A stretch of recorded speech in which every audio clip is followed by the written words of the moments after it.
Thanks very much. It's absolutely brilliant to be here. What a great crowd. Look at you guys. And didn't we have an inspirational start this morning with Mayor Paul? And you've got an economist in between two inspirational speakers. Who did this lineup, right? Look, it's a real great pleasure to be here. And I was thinking about how to introduce this topic, and Philip was the first time I had contact with local government New Zealand about 4 years ago when we did the work on core cities. And since then, we had the Canterbury earthquakes that again showed the massive differences that exist between our regions, and also how important it is to have resilience right across New Zealand. And with the super city of Auckland coming through, and the energy and the passion that's clearly visible in places like Auckland is a great thing for New Zealand. And we have some really big opportunities, but also challenges. Last conference, you had Natalie Jackson talk to you about demographics. That is not going to stop, and that is a big theme of what I'm going to talk to you about. But the way that I want you to, the messages that I want you to take away today is, ultimately, we have so many things in New Zealand that are fantastic. We should celebrate those things. But at the same time, we know that they're not creating success in every part of New Zealand. Economic prosperity is not evenly shared across New Zealand. We have to accept that. And by accepting that, we have to say there is a burning platform for change. And the time is now.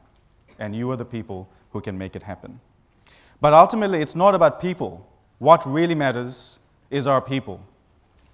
It has to be about New Zealanders. It has to be about providing opportunities for every New Zealander, regardless of their background, regardless of where they live, and regardless of all those things. It's being able to create those opportunities. That's what's going to give us prosperity for New Zealand and the equity and the social stability that we desire and is a very part of our social culture.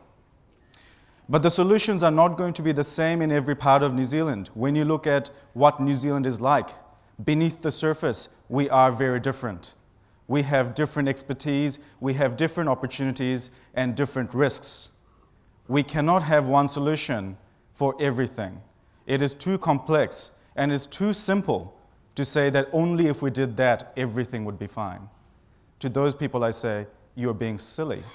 This is not about central government or local government doing this one thing. It's about a community-led approach to saying this is what success looks like and this is what we're going to make happen. Mayor Paul was absolutely inspirational because a lot of the things he said, I could pretty much not do my presentation actually. But I'll do it anyway. You know, soapbox and all that kind of stuff, and I love to talk to people. How often do I get 550 people listening to me? The thing that really came through for me when I was researching my latest book, Growing Apart, was how uneven prosperity is across New Zealand. And for me, that is exactly why we need to think differently about the future of New Zealand. And it really matters what you look at. When we look at population growth, there is good growth in some places and declining population in others. If we look at incomes, they're different across different parts of New Zealand. If we look at the unemployment rate, they're very different across different parts of New Zealand. On no measure do we get success in every place, in every way. New Zealand is very, very different. And we have to understand those differences to be able to make the changes that are necessary. But one of the things that's also been coming through very clearly is that inequality in New Zealand is real. Sure, it hasn't been growing very much in the last 20 years, but it is growing in where that inequality is in different parts of New Zealand.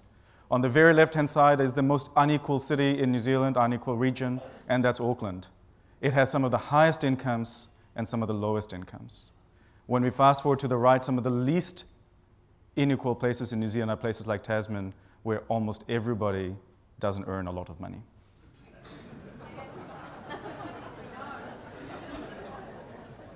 Equally poor is not good enough. And this latest census, and I'm an economist, so censuses really get me excited. So, I always describe it as economist porn. But because it was so delayed this time around, it was absolutely critical for us to get a much better understanding of what's happening in New Zealand. And I've shown this chart lots of times, and I really like it because it tells so many different stories.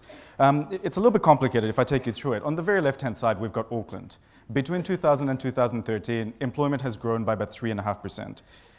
That pink bar is how much of that employment growth has come from because Auckland has the right industries.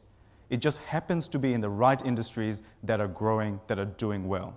One good example is industries like finance and insurance. It's been a very strong sector right through New Zealand, grown by about 7% during that period, but Auckland benefited twice by already having a large part of its economy in finance and insurance, but it grew much faster. 17% growth in finance and insurance in Auckland versus 7% in New Zealand. Auckland's facing the right way. It's a city that's facing the future, and that is making it win twice. But if we fast forward to the places like Manawatu Wanganui, which had significant declines in employment, the story is really difficult. Really, really challenging. And what we see there is so many of the industries are facing towards New Zealand's history in industries like manufacturing and land-based industries that are not creating a lot of jobs.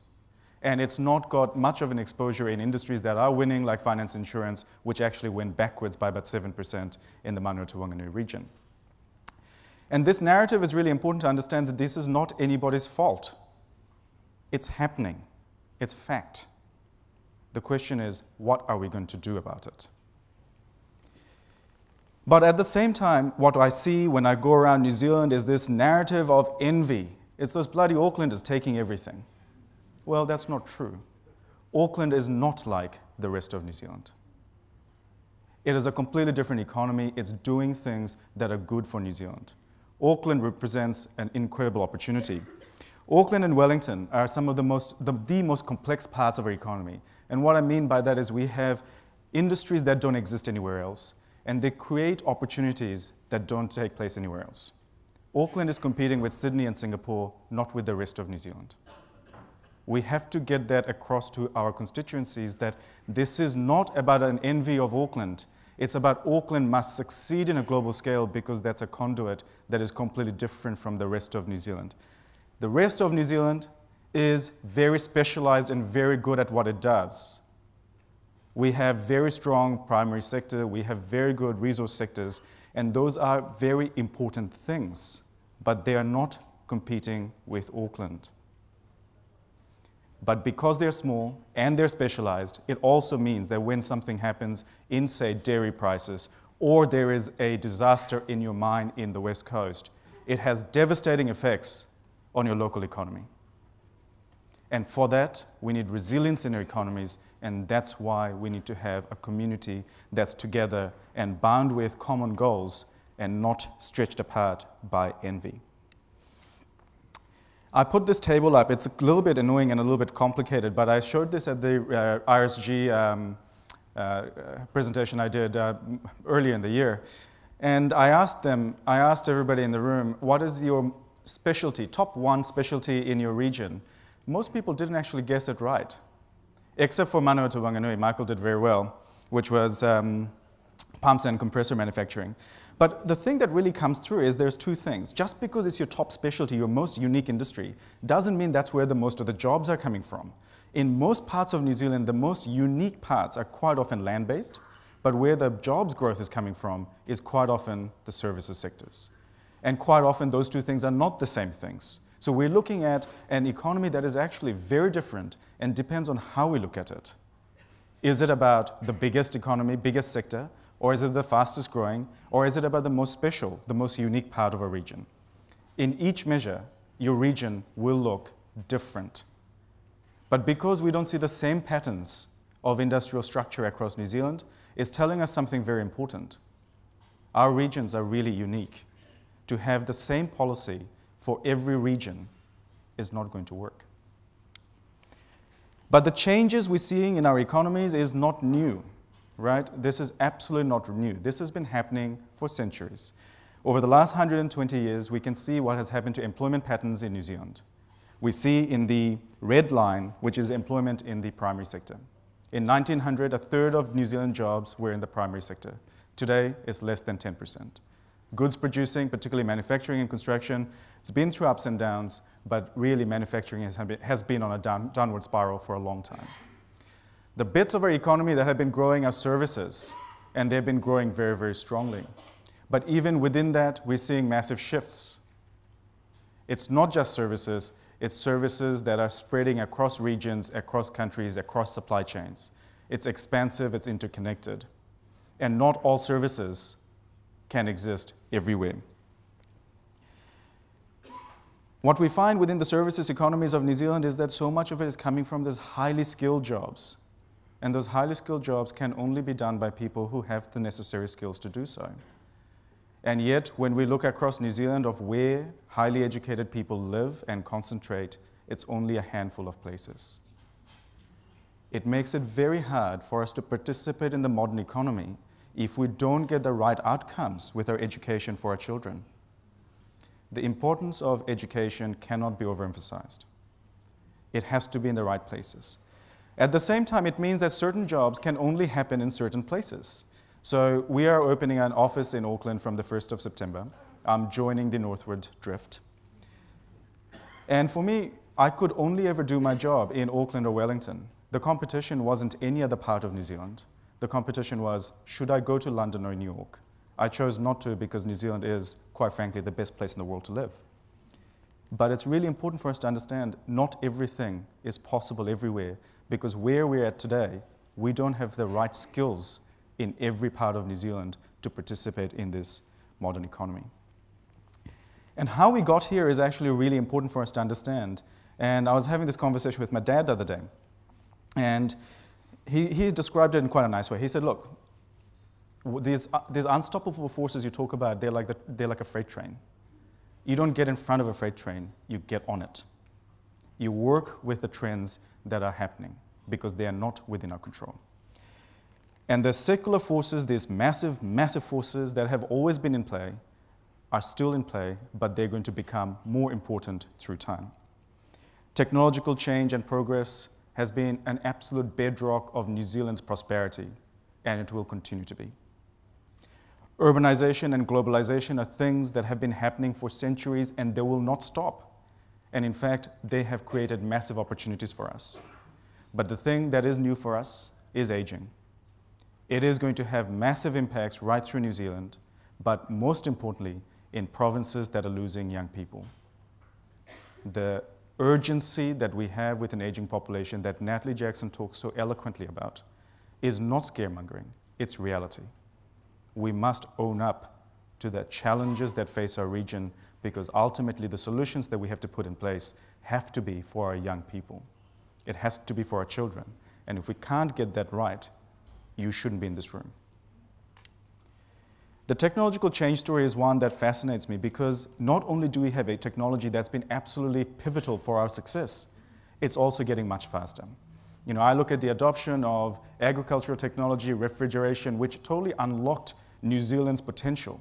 That's what really kickstarted New Zealand's economic progress. It made us one of the richest nations in the world. Technology is a good thing, but it also has costs. And the costs are around people who have skills and jobs in industries that are decimated because of technology and globalization. But the story of technology is we can't stop it. We are not the society of Luddites. Technological change is getting so much faster. I saw this fantastic chart in the New York Times quite a few years ago, but I use it all the time because I think it captures the story so neatly. This is a story of adoption of telephoning. And so landline took about 50 years to reach mass penetration in the US, and then we had the home computer about 17, the internet in about 13, and the smartphone 7. When I first showed this chart, I used to ask people how many people have smartphones. I now have to ask how many people don't have a smartphone. And usually there's an old codger somewhere in the room who's still hanging into a Nokia that won't die. Yeah? Even my mother has an iPhone now. But even within this, the shelf life of technology is getting so much faster, right? I remember when I was working at Goldman's, they gave me a BlackBerry, and I was like, wow, isn't it cool? Who has BlackBerries anymore? They're dinosaurs. You know, that company peaked at $80 billion stock market valuation in 2007. And today it's worth less than $4 billion. It's worth nothing. The shelf life, the pace of change in our economy is getting faster. That means that our people are more prone, more vulnerable than we have ever been to the gales of change that are sweeping through our economy. As industries come and go, we have to have people who are very well tooled up, who have flexible education and the ability to change jobs if necessary. Because if we don't, we create an underclass of people who can't access opportunities. Urbanization is a story I love talking about in many ways because it gets people so angry. And yet it's something that's been happening forever. And it happens in so many different levels. And this chart is just wonderful because it shows you over 100 years, New Zealand's rural population has grown by 0. All our population growth has been in urban centers. And it's happened in many layers, right? We have got the fastest growing New Zealand population, of course, is in Australia, right? And we've got people moving from the hinterland to the urban centers, let's say from Southland to Invercargill or from Invercargill to Dunedin. And then you go to, well, what's my life story? I grew up in Bangladesh for 10 years. Came to New Zealand when I was a fairly young lad. Went to school and university in Lincoln, but I couldn't do my work there. So I've lived in Auckland, I've lived in Melbourne, I've lived in Wellington, and I'm going to keep moving because the world today is about urban centers. Many of the economic opportunities that we are going to have is really about urbanization, and this is not something that is going to stop. For young people, they want those things. They want that connection. They want that density, the excitement of cities. That's a good thing. Let's not deny them that. At the same time, we must understand the places that we leave behind have huge amounts of infrastructure and assets that are already there. Can we make better use of it? Globalization is a story that, through time, has proved very, very problematic. And yet it's something that's been happening forever. This is a really nice chart because this is something that the McKinsey Global Institute talked about many years ago. But essentially it maps the center of the global economy from AD 1. And at that time it was centered over over Persia, essentially the Silk Route. That's where a lot of that wealth and prosperity was concentrated. And then we had the rise of the Western economies, the industrialization, the urbanization, those very forces that are such threats to New Zealand today. And those very forces shifted the global economy out towards the Atlantic, but they're now moving back. By 2025, they reckon it's going to be just over China. This is the first time for a country that is in the middle of nowhere. Ladies and gentlemen, we really are in the end of nowhere, aren't we? Everywhere you need to go is about 24 hours by plane. Oh, it's really bad when you're in cattle class too, isn't it? But this is such an opportunity for us because the world is coming towards us. And when people tell you that distance doesn't matter, they're wrong. Distance does matter. The growth of the future is all going to be in parts of the world that are very, very close to us. And that is a fantastic thing. But it's also very challenging and very confronting for us because all our institutions and our history faces the West, yet the opportunities of the future are in the East. We have to have a complete shift in our mindset about how do we take advantage of it. It's not just about selling stuff to them. They're actually going to want to come to New Zealand and invest and experience our country. And because it's different, because they're coming from different cultures, it is going to be confronting. And we have to be open to the challenge. And the final force that's really, really important and absolutely massive and completely unstoppable, of course, is aging. You don't need an economist to tell you that everybody gets older. It happens. And I have nothing against old people, right? But old people are very different in terms of their role in the economy.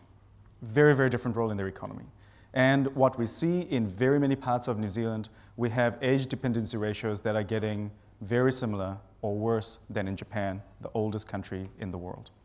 And that matters because older people eventually will stop working. They will very rarely have good income growth, so they will be asset rich but income poor. For people like you who are taxing their residents, it really matters to make sure rates affordability remains a big opportunity. But with an aging population, what we also have is very little growth in the number of young people who are around. They're the taxpayers, they're the entrepreneurs, and they're the workers. How are you going to get that zing, that vitality of your economy, if we don't have the workers and the people who are going to go and have fun? We need to have this conversation about demographic shift. What Natalie has been talking about, what I'm talking about is exactly that. This is unstoppable. Is how do you take advantage of it? And it's always the most obvious, right? People talk about aged care and all that kind of stuff. Well, it's not just that, actually. Each generation is completely different. I always tell the story, and I love it. The baby boomers are spending way more money on wine and vegetables. Yeah? You know, they're having more fun and they're being a little bit healthier as well at the same time. And every generation is going to present to us new opportunities and new ways of doing things. But at the same time, it means that because aging is something that is going to be really sped up, a lot of these changes that we have been seeing are actually going to have a much bigger impact and much faster than we have ever experienced in the past. Is that a smartphone or a non-smartphone? There are some real catalysts for change, I think. And I think that's why we're all here, is we understand that there are issues, but there are also some catalysts that are looming in the pipeline. This is a chart that we prepared for the Office of the Auditor General. I think the report is coming out soon or is out already. But essentially, we just looked at the patterns of investment over the past century by the local government sector in roads and other assets. And you can see there have been some real lumps of investment over time, and these are going to echo through the future. We are going to have some really, really big capital replacement projects coming up in our future. If you've got an economy that's not growing, if you've got an economy that's dominated by old people who are strapped for income, you are going to have to make some very big choices. And you are going to have the conversation, what does it mean to be a local community?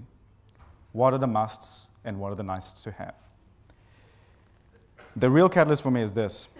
I chopped off that last bit because it had a little gravestone. We don't want to be reminded of that yet, and we're not quite that far progressed. But the story is, for many parts of New Zealand, we have progressed beyond the working bits. We have people who are getting pretty old. That's a big catalyst. That should be a wake-up call for us that with an aging population, the choices that are available to us will shrink. If we can't accept that, we'll make the wrong decisions. And because of aging and because of young people leaving, we have declining population in many parts of New Zealand. I've just highlighted the bits of New Zealand that are actually shrinking in red, and you'll see that there are some big differences across different parts of New Zealand. But also, some of that spread of declining populations, the declines in populations spreading across parts of New Zealand. It's a very, very uncomfortable reality, but it's one that is happening. It's not without hope. It's not without hope, and I was down in Invercargill earlier this year, and I talked about population growth there. And Invercargill was one of those regions that was surprising. It went from decades of decline essentially to small amounts of growth. And it was really interesting to see where that growth was coming from. Population's grown by a little bit, quite a bit from natural population growth. Young people left, but the big difference for them was the arrival of foreign migrants. This is a very big story for New Zealand. We have a history that's built on immigration, yet it is one of the most sensitive issues we can talk about. People are uncomfortable to talk about change. People are uncomfortable to talk about ethnicity and race, even though it's real. There are reasons to be cautious. When you've got new people coming in with new preferences, and they can't engage in your community, it can create a loss of social trust. We've seen that in the UK recently, where they've had this diverging sort of expectations and values in their community, especially in the migrant communities, and that's absolutely toxic. We can't have that. If we're going to use immigration, if we're going to have people coming in to work in our regions, it has to be in a constructive way. And I can't emphasize this enough. If any of you are interested, there is a great book called Exodus written by Paul Collier, really worth reading. And essentially he makes the point that ultimately we need to have a chat about population. How much population do we want in New Zealand? We haven't had that conversation. And what is the role of immigration in filling that? What kind of migrants do we want? It can't be a conversation based on racism and envy. It has to be a conversation of shared progress. But it offers real opportunities for places like Southland that really desperately needed the workers to be able to move ahead and to make use of the productive capital that exists in that region. Very important. So how do we move forward? And I think everything that I've talked about told you a very big story that we are not the same across all of New Zealand. And we face some really big challenges and some very big issues that we must discuss and we must face. And I think it's time for us now to transition to a new stage. One of my favorite books of the last 4 years was a book called The New Geography of Jobs by Enrico Moretti. If all of you haven't read this, you should go out and buy it now. Absolutely fantastic read because it tells you how important it is to understand the big forces that are shaping our cities and our regions. But he makes this point about when should we intervene and how should we intervene. It's about building on existing capabilities by leveraging local strengths and expertise. Think about that. It's really important. We are not going to be able to invent something completely new. We're not going to be able to create megastar cities in the middle of nowhere where we don't have the right ecosystem. We have to build on what we have. But he goes on to say, any intervention should only be to resolve market failures and if a community has a credible chance of building a self-sustaining cluster. How often do we talk about economic development policy that's about investment attraction and industrial policy? And when was the last time we went back and looked at it and said, did it actually create a self-sustaining cluster? Or is it going to be one of those giant black holes that we have to keep tipping subsidies into year in, year out?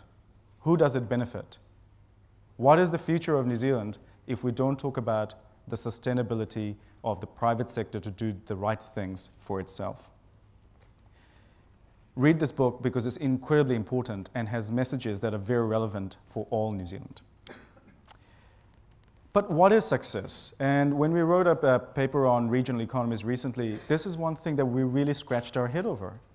What does success mean to you? I don't know. For an economist, of course, it's GDP and GDP per capita and the resilience of economic growth. But do people care about GDPs? When was the last time GDP made you happy? Well, it makes me a little bit happy, but we won't get into that. But when we look at the measures of success, even on this very narrow measure, very rarely do our regions rank the same. The conversation we have to have must start with, what is success? I know it sounds like an obvious bloody question, but it's not. I don't know if we share a vision of what it means to be a successful New Zealand. Until we share a vision, we're all tugging and pulling in different directions. This is a conversation you must have as local government. That is your duty to have the conversation. I see three big challenges for New Zealand. One is, how do we unshackle growth in places like Auckland and Hamilton? These are places that are managing growth. What a wonderful problem to have. I see Mayor Len over there, you're doing hard work there. It's a huge balancing act, because how do you balance the expectations of the country, expectations of your current residents, and expectations of your future residents? The number of times I've heard the Auckland envy around New Zealand, including in government, it scares the hell out of me. There is this weird belief that somehow, if we shackle growth in Auckland, it'll turn up in other bits of New Zealand. It will not turn up in other bits of New Zealand. It will turn up in Sydney and Singapore. We are looking at the wrong place. We must encourage growth where it's possible and where it is already happening, because backing winners is really easy. But what I'm missing in most parts of New Zealand, I really had to think about what was the picture I would use for this. Most of New Zealand is dormant. We need a catalyst for change. There is so much opportunity through the regions and provinces of New Zealand, but I don't see enough leadership. I know you guys are working really hard on it, but we need one voice of what it means to be New Zealand. What is going to be the catalyst for change? Who is going to inspire us forward? Who is going to be the voice of New Zealand outside of Auckland and Wellington? Who's going to talk about your issues, your opportunities, and your progress? Well, it's not going to be the bank economists, is it? I've been very angry with them recently because I came out recently and I said that we shouldn't be raising interest rates anymore because it's going to really hurt the other parts of New Zealand outside of Auckland housing. And the reaction from the banks was, you don't know what you're talking about. Well, actually, I do.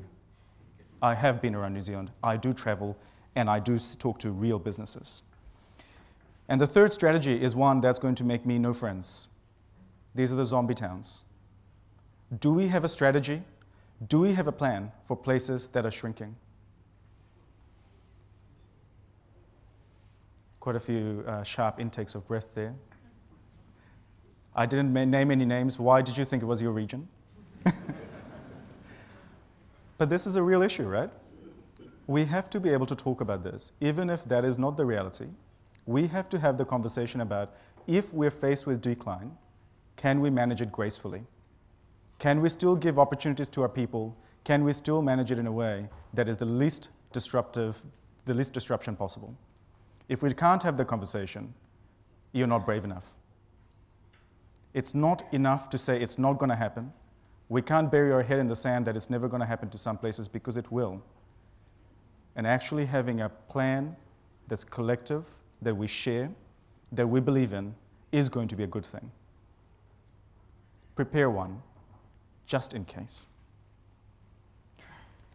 But so often, I hear solutions being proffered. When I was on The Nation, the question was, oh, so what are we going to do? Well, if I knew that, we would have done it already. Yeah? It's not easy, because the solutions that are in front of us, more often than not, are very difficult to manage. And this is like a Sigma 6 thing. This is a very commercial process. It's essentially how much impact will it have and how much control do you have on any particular policy. Ultimately, there are only a vital few things that you can do that will actually make any difference. How much of what we're doing today is making that vital difference to economic prosperity in our region? I would say not enough. I think the opportunities are there for us to take it, but we must first agree what is success that we're trying to breed within our region. The reason why you matter is absolutely critical. We know why government is there. Government's role is to either be, well, both be, a catalyst and a filter. You stand in the way of between ideas and economic activity. You can promote good ideas or you can stop them. And your job is absolutely to stop bad ideas, but sometimes they get through. The question is, what sort of government are you? Are you a government that acts as a catalyst, a promoter, a boost to economy, or are you a council and a government that stops things from happening? It really matters. It's a mindset. And it's a really, really big issue for all of us, because ultimately, if we don't have the right attitude, we won't get the right outcomes. But we can't have this conversation in isolation. I looked at the latest local election turnout, less than 50% in most of your regions. That's crap. I didn't vote because you sent it in snail mail. Who gets snail mail anymore? I got it like a month later. And the documents had very lovely pictures, but no policies. I don't know what I'm voting for.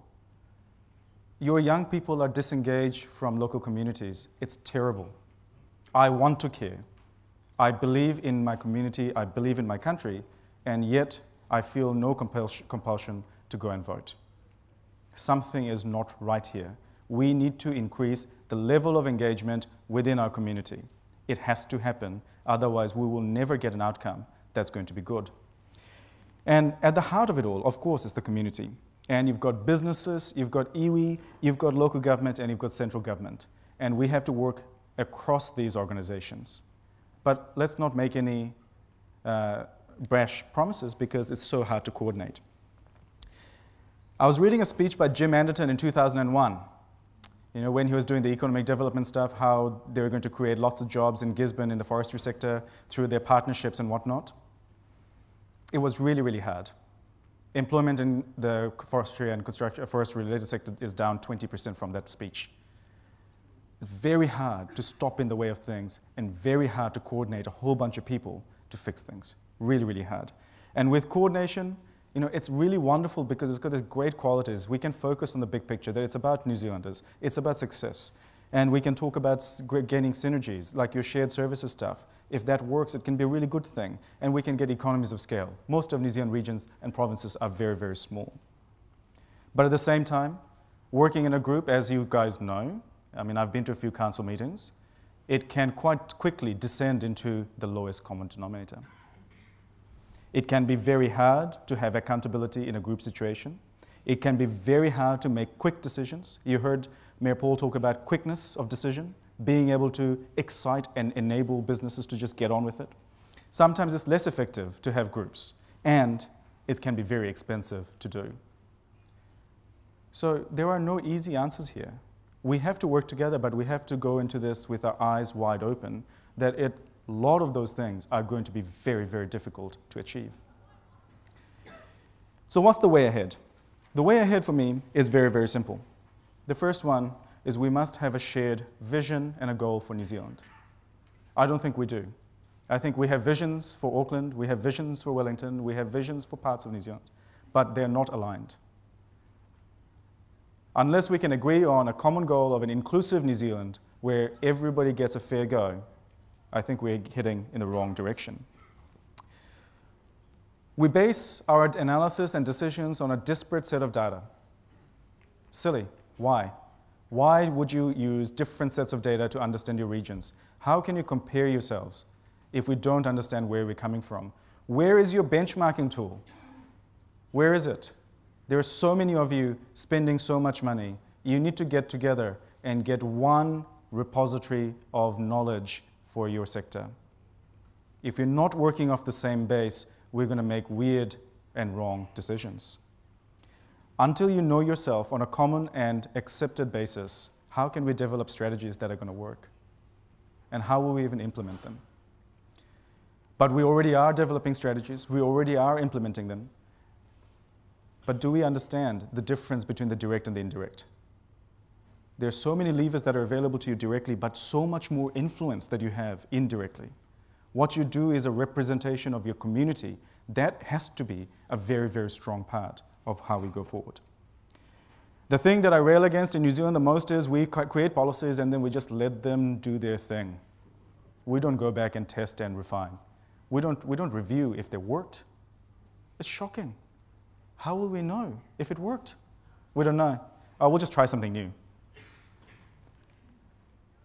There is a way forward, but there are many, many steps along the way. I'm going to finish where I started and take some questions. Everything that I've talked about today has been about differences across New Zealand. We are one country, but beneath the surface, there are massive differences. We have huge opportunities and huge risks.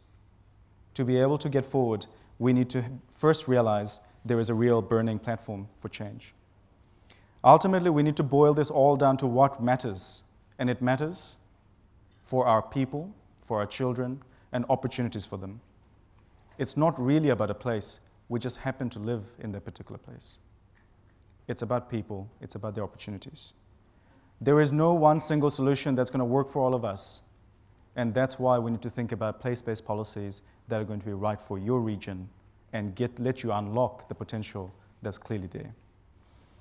And the final thought that I wanted to leave you with, change must come from self-reflection and creativity of those within the situation to restructure their own patterns of interaction. It's about ownership. It's about community. It's about us leading change for us. Thank you.